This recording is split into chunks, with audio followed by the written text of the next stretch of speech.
इतनी देर हो गई आपकी बहू का फोन आए, लेकिन मेरा रूहान अब तक घर नहीं आया। बुआ ने साफ लफ्जों में कहा है ना कि रूहान बिल्कुल ठीक है और वो दोनों वापस घर आ रहे हैं। मुझे ना आपकी बात पर यकीन है और ना ही दुआ की बात पर। मैं बस इतना जानती हूँ कि मेरा बेटा रूहान अब तक घर नहीं लौटा, और आप लोगों का क्या भरोसा मुझे झूठा दिलासा देकर शायद अब भी मेरे बेटे को मरवाने की फिराक में हो। या अल्लाह, तुम फिर शुरू हो गई। क्यों बेसिर पैर की बातों की रट लगाए बैठी हो तुम? चलो हम पर एतबार ना सही, लेकिन खुद की आंखों पर तो यकीन है ना तुम्हें? क्या तुमने नहीं देखा? हैदर रूहान को बड़े भाई की तरह नहीं बल्कि एक बाप की तरह प्यार करता है। कितना ख्याल रखता है वो उसका। बाप बेटे के रिश्ते की मिसाल आप ना ही दे तो ठीक है बाजी। उस रिश्ते को ना चवन्नियों के भाव में बेच चुका है आपका लाडला। और मेरे बच्चे से कितनी मोहब्बत करते हैं आप लोग, ये तो जाहिर कर ही चुके हैं आप। मैं बोल रही हूं, जिस घर जिस दुकान पर से मेरे बेटे का हक छीनने के लिए आप लोग उसको मरवाने की फिराक में हो ना, उस सबको जलाकर राख कर दूंगी मैं। आपको, आपके बेटे को, आपकी बहू को बर्बाद कर दूंगी मैं। जिस मोहल्ले होता है मेरी बर्बादियों का जिक्र, वही मशहूर है तेरे सितम की दास्तां।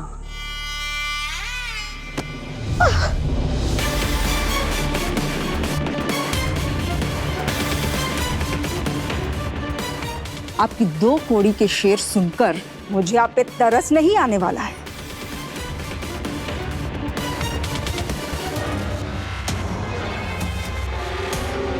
दो कौड़ी का शेर? 17 फरवरी 2000 की शाम भूल गई? यही कलाम पढ़ा था ना राहत साहब ने, जिसे सुनकर तुम उनकी परस्तार हो गई थी। कभी मुझे लगता है मोहब्बत तुम्हें उनकी शायरी से हुई या उनकी शोहरत से। इल्जाम तुम हम पर लगा रही हो, लेकिन मुझे लगता है तुम्हारी नजर इस घर पर और हमारे कारोबार पर है। हिम्मत कैसे हुई, हिम्मत कैसे हुई तुम्हारी?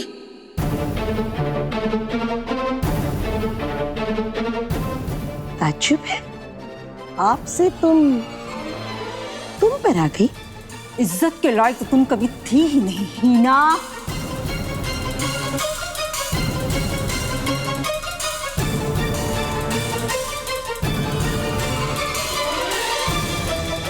आप मेरी अम्मी से ऐसे बात नहीं कर सकती। चल हट। अम्मी! मेरे रास्ते में आने की जुर्रत।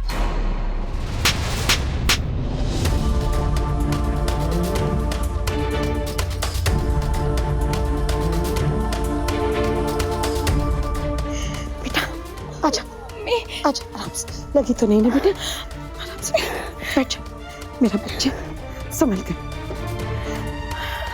मैंने पहले भी तुम्हें आगाह किया था, राहत साहब की बीवी से तुम भले ही जीत जाओ, लेकिन मेरे बच्चों की अम्मी से तुम कभी जीत नहीं पाओगी।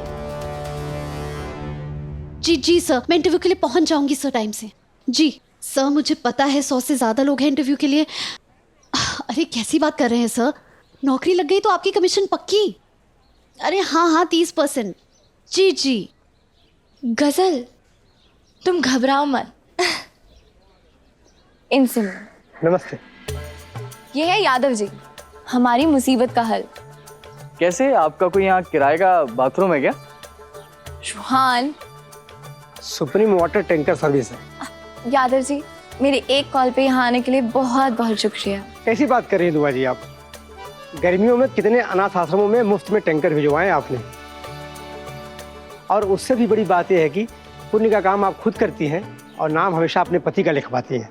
अब बस मेरी जान, हम समझ गए कि दुआ और उसके मिस्टर शौहर सिर्फ तोप ही नहीं, इंसानियत की होप है। लेकिन अभी ना मुझे बहुत देर हो रही है, इसलिए आप मेहरबानी करके अपना टैंकर लाइए और जो मेरे घर में टंकी है ना उसमें पानी चढ़ा दीजिए प्लीज।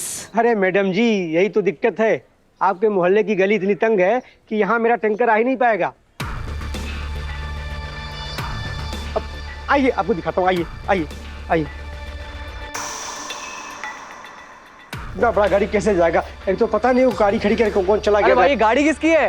पता नहीं सर, मैं कब से ढूंढ रहा हूँ, परेशान हो गया हूँ। या अल्लाह, ये तो बहुत बड़ी मुसीबत है। अब हम क्या करेंगे? गजल बेटा, तुम हमारे यहाँ से पानी ले लो। वो क्या है ना, तुम्हारी सहेली की बातें सुनकर हमें हमारी गलती का एहसास हो गया बेटा। आप तो रहने दीजिए खाला। आज आप लोगों का जो रवैया मेरी तरफ था, उससे मैं कभी नहीं भूल सकती।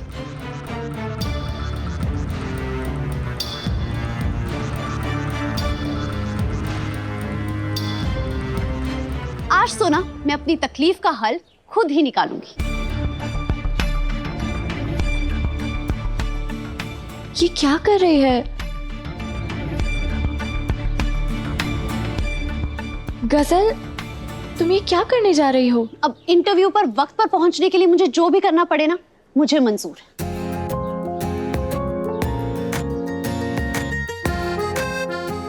तो क्या हो गया अगर पानी का टैंकर गुसल खाने तक नहीं आ सकता?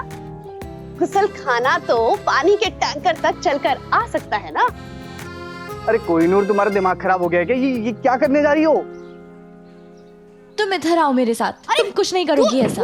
मैं अभी एक बाल्टी भरती हूँ और तुम्हारे घर तक पहुंचाती हूँ। खबरदार जो तुमने ऐसा कुछ करने का सोचा भी तो। अरे लेकिन उस जानवर ने बाल्टी भी कहाँ छोड़ी? हाँ तो उसमें कौन सी बड़ी बात है गजल? मैं किसी आस पड़ोस के लोगों से मांग लूंगी बाल्टी। नहीं दुआ, कोई जरूरत नहीं है इन बेगैरत लोगों से खैरात मांगने की। कोई किसी से खैरात नहीं मांगे। मैं अभी बाजार जाके 10 बाल्टी खरीद के लेके आ रहा हूँ। कौन सा बाजार सुबह 9 बजे खुला होता है रूहान?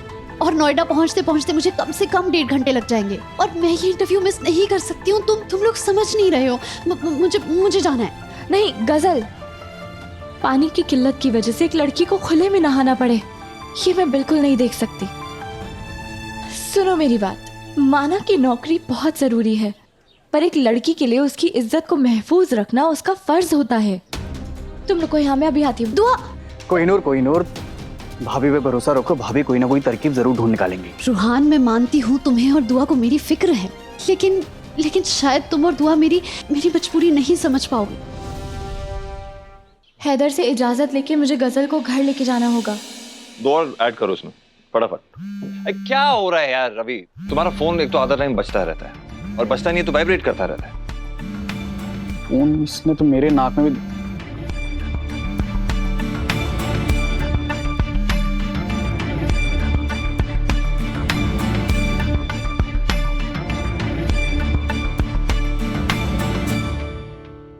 सर, मेरा नहीं, आपका फोन है। दुआ भाभी। सर उठा लीजिए, शायद कुछ इंपॉर्टेंट काम होगा। हाँ देखो, फटाफट ये लेके जाओ। पहले अंदर का असाइनमेंट के लिए तैयार करो इसको। हेलो दुआ, क्या हो रहा है? हैदर, मुझे वो आपसे अब जरूरी बात पूछनी थी। सांस लेने का वक्त नहीं है, जल्दी कहो जो कहना है। हाँ जी, वो क्या है ना, मुझे आपसे एक इजाजत लेनी थी। किस चीज की इजाजत? क्या हो गया अभी? आप नाराज तो नहीं होंगे ना? समा क्यों बांध रही हो? साफ साफ कहो क्या कहना है, क्या पूछना है, बताओ। जी वो दुआ,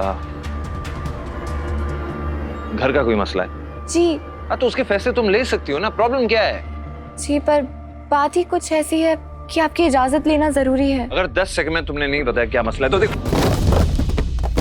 नहीं, फोन मत रखिएगा। क्या कर रहे हो तुम यार इरफान? वो बात ऐसी है कि दरअसल गजल के घर पे पानी खत्म हो गया था, तो मैंने सोचा कि मैं उसकी मदद कर दूं और अपने घर ले आओ। उसको सिर्फ नहा के इंटरव्यू के लिए जाना है, तो आपकी इजाजत है? लिसन दुआ, तुम्हें जो काम करना है, जो भी मसला है तुम्हारा, उसके लिए मेरी इजाजत है। आप सच बोल रहे हैं ना? अरे हाँ बाबा, अभी मैं फोन रखता हूँ। खुदा हाफिज। अल्लाह हाफिज।